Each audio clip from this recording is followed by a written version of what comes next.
එතකොට බලපුවාම අපේ භාෂාවෙන් කොල්ලොන්ගේ භාෂාවෙන් කියනකොට චීස් කෑල්ල වගේ තියෙනවා. මෙච්චර මුදලක් දීලා ගන්න ඉස්සෙල්ලා මට කියන්න ඇයි එච්චර මුදලක් දීලා ගන්න හේතුව මොකද්ද?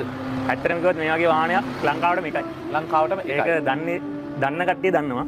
දන්නේ නැති කට්ටියට ඒක තේරුම් ගන්න අමාරුයි. එතකොට ඒ වටිනාකමක් තියෙන හින්දා තමයි ගන්න. මේක එක පැත්තකින් කිව්වොත් මුළු ලංකාවටම ලෝකෙට මේකයි. ලෝකෙට මේකයි. මේ වගේ එකක් තියෙනවා නම් එක්ක දැන් වැටෙන්න ඕනේ. FB අනම්මනම් වල වැටෙන්න ඕනේ.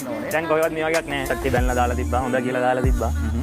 ඒක ඉතින් මට ප්‍රශ්නයක් නැහැ. මන්නේ මේ වාහනේ වටිනාකම දන්නේ. භාවනාවක් මගේ ජීවිතේට අය තරම් දන්නේ කවුද රස කියලා දෙන්න මුළු ජීවිතේම අපි එතකොට බලපුවාම අපේ භාෂාවෙන් කොල්ලොන්ගේ භාෂාවෙන් කියනකොට චීස් කෑල්ල වගේ තියෙනවා.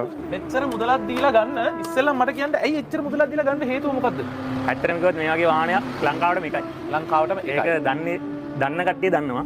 දන්නේ නැති කට්ටියට ඒක තේරුම් ගන්න අමාරුයි. එතකොට ඒ වටිනාකමක් තියෙන හින්දා තමයි ගන්න. මේක එක පැත්තකින් කිව්වොත් මුළු ලංකාවටම ලෝකෙට මේකයි. ලෝකෙට මේකයි. මේ වගේ එකක් තියෙනවා නම් එක්ක දැන් වැටෙන්න ඕනේ. FB අනම්මනම් වල වැටෙන්න ඕනේ. දැන් කොහෙවත් මේ වගේ එකක් නැහැ. සත්‍ය බැලලා දාලා තිබ්බා. හොඳ කියලා දාලා තිබ්බා. ඒක ඉතින් මට ප්‍රශ්නයක් නැහැ. මන්නේ මේ වාහනේ වටිනාකම දන්නේ. භාවනාවක් මගේ ජීවිතේට අය තරම් දන්නේ කවුද රස කියලා දෙන්න